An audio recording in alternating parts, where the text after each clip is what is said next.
Welcome to Unmasked Fame, where we uncover dark secrets, stories, and conspiracies about the world's most famous celebrities and actors. On March 25, 2024, federal agents armed with search warrants descended upon two of the most luxurious properties in America. The raids were swift, coordinated, and devastating. Within hours, investigators had seized nearly 100 electronic devices, multiple firearms, and boxes upon boxes of evidence that would forever change how the world viewed one of hip-hop's most powerful moguls. But among all the shocking discoveries made that day, nothing captured the public's imagination quite like a single, seemingly innocent item found in staggering quantities throughout both mansions. 1,000 bottles of baby oil and personal lubricant. The discovery instantly became a cultural phenomenon, spawning countless memes, jokes, and speculation across social media platforms. But behind the viral humour lies a much darker truth about the man who once stood at the pinnacle of the entertainment industry. This isn't just a story about parties gone wrong or celebrity excess taken too far. This is the disturbing chronicle of how absolute power corrupts absolutely, and how one man's twisted fantasies became a nightmare for countless victims who trusted him with their dreams, their careers, and ultimately, their lives. Sean Combs built an empire on charisma, talent, and an almost supernatural ability to spot the next big thing in music. For decades, he was untouchable, surrounded by celebrities, politicians, and business leaders who either turned a blind eye to the whispers or actively participated in maintaining his carefully constructed facade. But empires built on lies and exploitation have a way of crumbling, and when they fall hard. The baby oil wasn't just a quirky detail in a federal investigation. It was evidence of something far more sinister, a key component in what prosecutors would later describe as elaborate criminal enterprises disguised as exclusive entertainment events. These weren't ordinary parties. They were carefully orchestrated operations designed to fulfill the darkest desires of a man who believed his wealth and influence made him untouchable. But how did we get here? How did someone who started as an ambitious young intern at a record label transform into the central figure in one of the most shocking criminal cases in entertainment history? The answer lies in understanding not just what Sean Combs became, but how the entertainment industry itself enabled, protected, and profited from his rise to power. The story begins decades before those federal raids in the gritty streets of New York City. During the early 1990s, hip-hop was exploding into mainstream consciousness, and everyone wanted a piece of the action. Record labels were signing artists left and right, chasing the next big sound that would capture America's attention. It was a wild, unregulated time when the lines between legitimate business and street credibility were constantly blurred. Into this chaos stepped a young man with an unquenchable thirst for success and an almost pathological need to be the center of attention.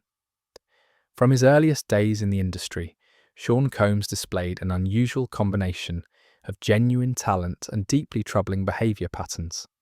He had an ear for music that few could match, an ability to transform unknown artists into superstars, and a magnetic personality that drew people into his orbit like moths to a flame. But there was always something else lurking beneath the surface. Even in those early years, people who worked closely with him began noticing disturbing patterns. The way he treated employees, particularly young women. His explosive temper when things didn't go exactly as planned. The strange parties that seemed to serve purposes beyond simple entertainment or networking. The entertainment industry, however, has always had a remarkable ability to look the other way when money is involved. As long as the hits kept coming and the profits kept flowing, few people were willing to ask too many questions about what happened behind closed doors. This willful blindness would prove to be one of the most crucial factors in allowing Sean Combs to operate with impunity for so many years.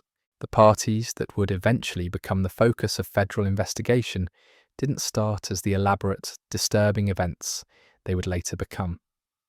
Like many aspects of Sean Combs' criminal enterprise, they evolved gradually, testing boundaries and pushing limits as his power and influence grew. What began as networking events for industry professionals slowly transformed into something far darker and more exploitative. The transformation was subtle at first. The guest lists became more exclusive. The events moved to more private locations. The activities became more secretive. And always, there were the carefully maintained power dynamics that ensured silence from those who witnessed things they shouldn't have seen. Understanding these parties requires understanding the broader context of power in the entertainment industry. This isn't just about one man's twisted desires. It's about an entire system that prioritizes profit over people, that treats young artists as disposable commodities, and that has historically protected powerful men at the expense of their victims. The baby oil discovered in those raids wasn't just a random party supply. According to federal prosecutors, it was evidence of a systematic approach to exploitation that relied on creating situations where victims were vulnerable, compromised, and unable to resist or report what was happening to them. The sheer quantity found suggests this wasn't occasional behaviour, but rather a regular, organised operation that required significant planning and resources. But perhaps the most disturbing aspect of this entire story isn't the crimes themselves, but how long they were allowed to continue. The signs were there for anyone willing to look. Former employees spoke out. Artists left his label under mysterious circumstances. Industry insiders whispered about things they'd witnessed or heard about.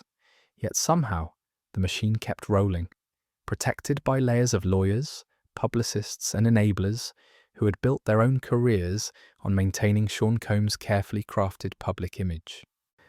The federal investigation that led to those March 2024 raids didn't begin overnight. It was the culmination of years of mounting evidence, brave testimonies from victims who finally felt safe enough to come forward, and a shifting cultural landscape that was no longer willing to protect powerful predators simply because they generated profits for the industry. As we delve deeper into this story, we'll explore how the entertainment industry's culture of excess and exploitation created the perfect environment for these crimes to flourish. We'll examine the specific mechanisms used to maintain silence and control over victims. And we'll look at how the very parties that were once seen as symbols of success and glamour were actually carefully orchestrated criminal enterprises designed to fulfill the darkest fantasies of a man who believed his power made him untouchable. The baby oil parties weren't just parties at all. They were crime scenes, and the evidence recovered from those raids tells a story that goes far beyond celebrity excess into the realm of systematic abuse, exploitation, and criminal conspiracy. This is that story, told through the evidence, the testimonies, and the disturbing patterns that federal investigators uncovered when they finally decided to look behind the carefully maintained facade of one of entertainment's most powerful figures. But before we can understand the full scope of what prosecutors allege happened at these events, we need to understand how Sean Combs built the empire that made them possible in the first place. The empire that made these horrific parties possible didn't emerge overnight. It was constructed brick by brick, deal by deal, through a combination of genuine talent and increasingly ruthless tactics that would eventually consume everything in their path. To understand how someone could orchestrate such systematic exploitation, we need to trace the evolution of power that transformed an ambitious young man into something far more dangerous. Sean Combs entered the music industry during a pivotal moment in hip-hop history. The genre was transitioning from underground culture to mainstream dominance, and fortunes were being made by those smart enough to position themselves at the intersection of street credibility and corporate success. But while others focused solely on the music, Combs seemed to instinctively understand something darker about the industry's potential for exploitation. From his earliest days, he displayed an unusual obsession with control that went far beyond normal business practices. Former employees from his record label recall meetings where he would become explosively angry if anyone questioned his decisions, no matter how minor. He demanded absolute loyalty, not just in professional matters, but in personal ones as well. Staff members were expected to be available at all hours, to attend his social events, and to maintain strict confidentiality about everything they witnessed. But it was his relationship with young artists that revealed the most disturbing patterns. While publicly positioning himself as a mentor and father figure, privately, he was establishing dynamics of dependency that would prove crucial to his later criminal enterprise. Artists signed to his label weren't just giving him control over their music, they were entering into relationships where their entire careers, their financial security, and their social connections became dependent on his approval. So now, the parties began as legitimate industry networking events. But even in those early years, there were signs of something more sinister developing. Unlike other industry gatherings, Combs' parties had unusual rules and expectations. Guests were required to sign extensive confidentiality agreements that went far beyond standard celebrity privacy protections. Cell phones and recording devices were strictly prohibited and collected at the door. And there were always private areas, exclusive sections that only certain guests were invited to access. Former attendees describe a carefully orchestrated atmosphere designed to break down normal social barriers and professional boundaries. The events would start conventionally enough, with industry conversations, networking, and legitimate business discussions. But as the nights progressed, the atmosphere would shift dramatically. Alcohol flowed freely, and there were always substances available for those who wanted them. The lighting would dim, the music would change, and gradually the events would transform into something entirely different. What made these parties particularly insidious was how they exploited the power dynamics inherent in the entertainment industry. Young artists, desperate for career advancement, found themselves in situations where refusing to participate could mean the end of their dreams. Aspiring models, dancers, and performers were told that attending these events was essential for making connections and getting opportunities. The message was clear: this is how business gets done in this industry, and if you want to succeed, you need to play by these rules. The evolution from legitimate networking to criminal exploitation didn't happen suddenly. It was a gradual process of testing boundaries, identifying vulnerabilities, and systematically expanding the scope of what was considered acceptable behavior. Each successful event emboldened further escalation. Each silent victim confirmed that the system of control and intimidation was working effectively. The role of enablers cannot be overstated in understanding how these crimes were able to continue for so long. A vast network of employees, associates, and industry professionals became complicit in maintaining the facade that allowed these parties to operate as criminal enterprises disguised as exclusive entertainment events. Some were active participants, helping to recruit victims and organize logistics.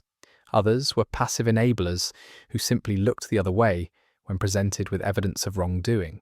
Security personnel were hired not just to protect the host, but to ensure that what happened at these events stayed private. Staff members were trained to manage situations that had nothing to do with legitimate party planning, and everything to do with controlling potential witnesses and victims. Medical professionals were sometimes kept on standby, not for routine party emergencies, but for situations that arose from the deliberate incapacitation of guests. The financial resources required to maintain such elaborate criminal operations were staggering. Beyond the obvious costs of venues, catering, and entertainment, there were the hidden expenses of maintaining silence. Hush money payments, legal settlements, and the salaries of an army of fixers and enablers. The baby oil and lubricant discovered in those raids represented just one line item in a budget dedicated to facilitating systematic exploitation. But perhaps the most disturbing aspect of how these parties operated was their psychological sophistication. This wasn't random predatory behavior. It was calculated manipulation designed to create maximum vulnerability while minimizing the risk of exposure. Victims were carefully selected based on their desperation, their isolation, and their dependence on industry connections.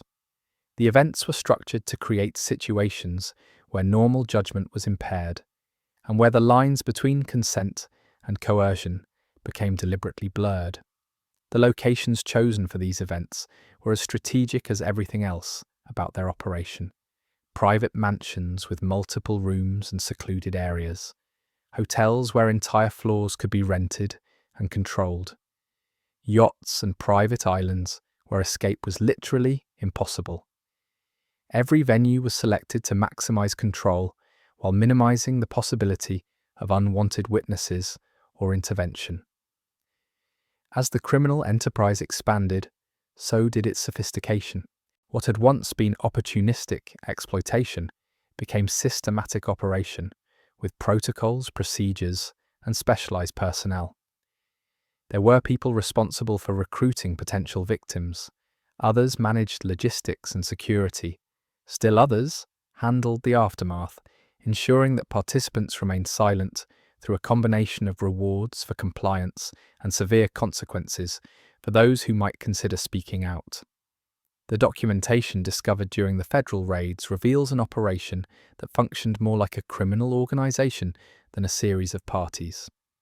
There were detailed records of participants, careful tracking of who had been present at which events, and extensive files on potential vulnerabilities that could be exploited to maintain silence.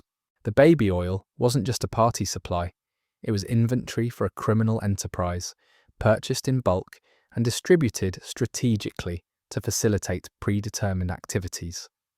The psychological impact on victims was carefully calculated and deliberately maximized. By creating situations where participants felt complicit in their own exploitation, the operation ensured that victims would be reluctant to come forward even years later. The combination of shame, fear, and genuine career concerns created a powerful incentive for silence that protected the enterprise for decades. Understanding how these parties evolved from networking events to crime scenes requires recognizing the broader cultural context that made such exploitation possible. The entertainment industry has always operated with different rules than mainstream society, justified by the enormous profits generated and the supposedly voluntary nature of participation. This cultural framework provided perfect cover for criminal activity, allowing predators to hide behind claims of artistic expression, adult entertainment, and consensual adult activities.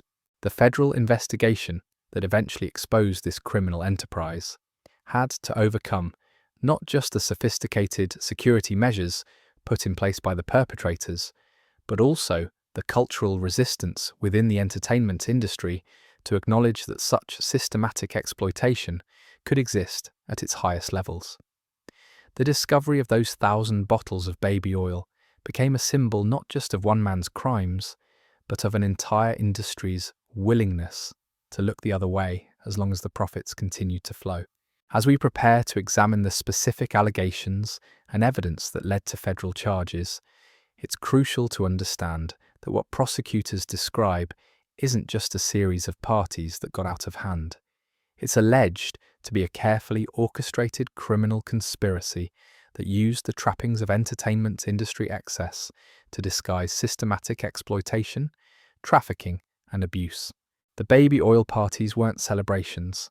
According to federal prosecutors, they were crime scenes where victims were systematically exploited by someone who believed his wealth and power made him untouchable.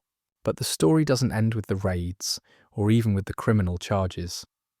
The impact of these alleged crimes extends far beyond their immediate victims, raising fundamental questions about how the entertainment industry operates and who bears responsibility when systems designed to protect vulnerable people instead enable their exploitation.